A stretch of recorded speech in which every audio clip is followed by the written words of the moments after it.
नमस्ते सबैजनालाई। आजको यो भिडियोमा चाहिँ हामीले यो जुन एउटा डेटा दिएको छ हामीलाई, तपाईँसँग अझै लामो डेटा धेरै डेटाहरू हुनसक्छ। त्यसमध्ये चाहिँ अब यो नामलाई एक ठाउँमा, अनि एड्रेसलाई एक ठाउँमा, अनि त्यसपछि फोन नम्बरलाई एक ठाउँमा, अनि डेट अफ बर्थलाई एक ठाउँमा भनेर छुट्याउनु पर्ला होइन। यो कुराहरू चाहिँ हामीले स्प्रेडसिट्सको मार्फत गर्नेछौँ।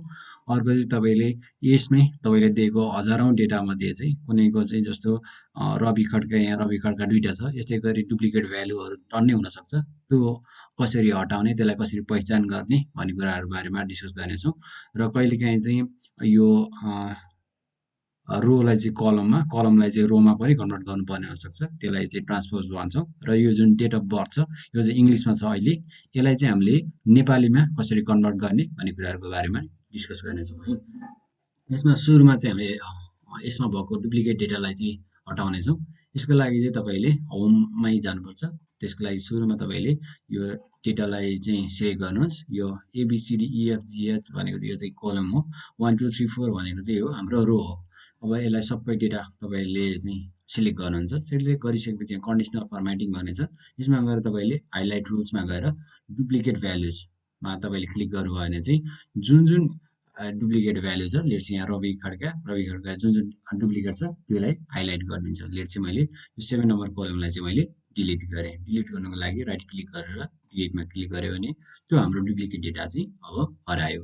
अब हामीले के गर्नु पर्यो भन्दाखेरि यो जुन सबै एकै ठाउँमा भएको एकमुष्ट भएको डेटालाई चाहिँ हामीले छुट्टै छुट्टै कलममा लानु पर्यो। लेट्स चाहिँ त्यसको लागि चाहिँ यो डिटेल्स भन्नेलाई चाहिँ म यहाँ नेम राखिदिन्छु। यो कलममा चाहिँ मेरो नेम हुन्छ। त्यसपछि यसमा एड्रेस हुन्छ।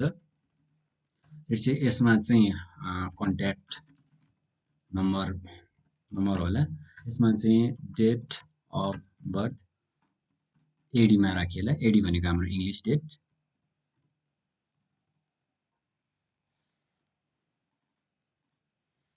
र अर्को हाम्रो हुनसक्छ यसमा अझै डेट अफ बर्थ बिएस भनेर मैले राखेँ हो। अब यसलाई कसरी गर्ने भन्दाखेरि यो डेटालाई मैले सिलेक्ट गर्छु। यो टोटल डेटालाई मैले सिलेक्ट गर्छु। सिलेक्ट गरिसकेपछि यहाँ माथि डेटा भन्ने छ, यसमा डेटामा जान्छु। डेटामा गइसकेपछि यहाँ टेक्स्ट टु कलम भन्ने छ, यसलाई मैले क्लिक गर्छु। क्लिक गरिसकेपछि तपाईँले यस्तो खालको चाहिँ विन्डो खुल्न सक्छ। तपाईँको अलिकति डिफ्रेन्ट चाहिँ हुनसक्छ। त्यसमा चाहिँ तपाईँले डिलिमिटेड वाला अप्सनलाई सिलेक्ट गर्नुपर्ने हुन्छ। र यसमा चाहिँ के कुराले चाहिँ छुट्याएको छ, लेट्स यो डेटामा चाहिँ कमाले छुट्याएको छ, तपाईँकोमा डट होला, ड्यास होला, के कुरा छ त्यही अनुसार तपाईँले छुट्याउनु मिल्यो।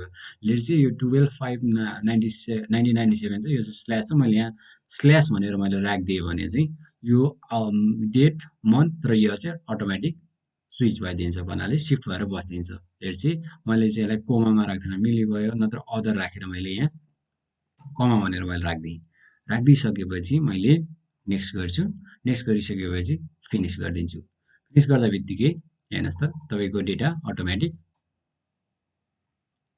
यहाँ माथि नेम आएर बस्यो। लेट्स यो कलम अलिकति म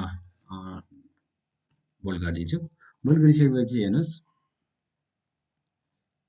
यो फोन नम्बरहरू चाहिँ यसरी छुट्टिएर आएर बस्यो। यो फोन नम्बर अलिकति नम्बरहरू अलिक धेरै भएको भएर चाहिँ नदेखाएकोले चाहिँ मिस्टेक पनि छ भनौँ। म पठाइदिन्छु। यसरी चाहिँ तपाईँको फोन नम्बरहरू छुट्टिएर बस्ने भयो।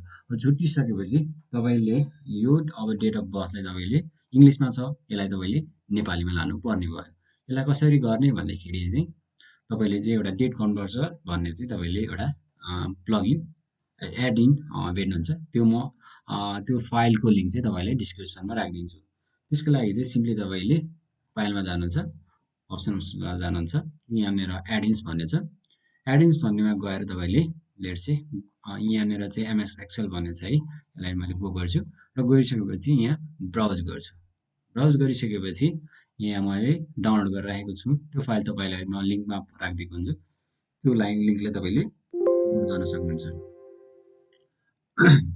मसँग यो स्काई डेट कन्भर्टर भन्ने पहिल्यै छ, त्यस कारणले चाहिँ यो मलाई यो टु रिप्लेस भनेर देखायो। तपाईँकोमा सिम्पली इम्पोर्ट हुन्छ, त्यसलाई ओके गर्नुहोस् र सिलेक्ट गरेर तपाईँले ओके गरिदिनुहोस्। यो गरिसकेपछि तपाईँले यो सबैलाई डेटालाई तपाईँले कपी गर्नुपर्ने हुन्छ। यसलाई सबैलाई म कपी गर्छु। कन्ट्रोल सी भयो, यसलाई मैले यहाँनिर कन्ट्रोल V गरेर यसलाई पेस्ट गरेँ। पेस्ट गरिसकेपछि यो डेटालाई म सिलेक्ट गर्छु, राइट क्लिक गर्छु, कन्भर्ट गर्छु। यो हाम्रो एडी छ, एडी टु बिएस गरिदिन्छु। हेर्नुहोस् तपाईँको डेटा अटोमेटिक चेन्ज भएर बस्यो।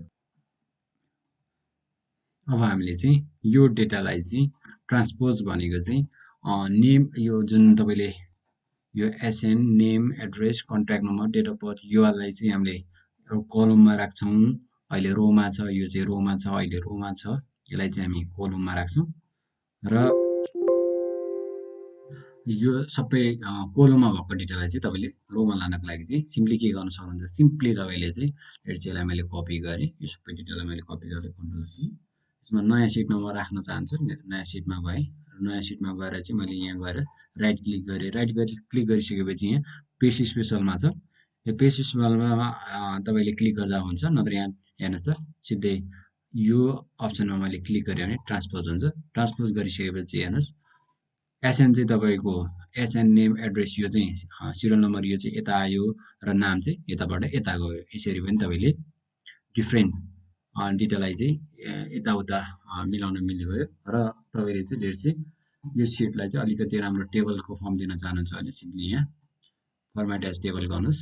कुन टेबलको फर्मेट युज गर्न चाहनुहुन्छ त्यसलाई क्लिक गरेर चाहिँ तपाईँको टेबलको फर्मेट पनि भयो। र आजको लागि यति नै।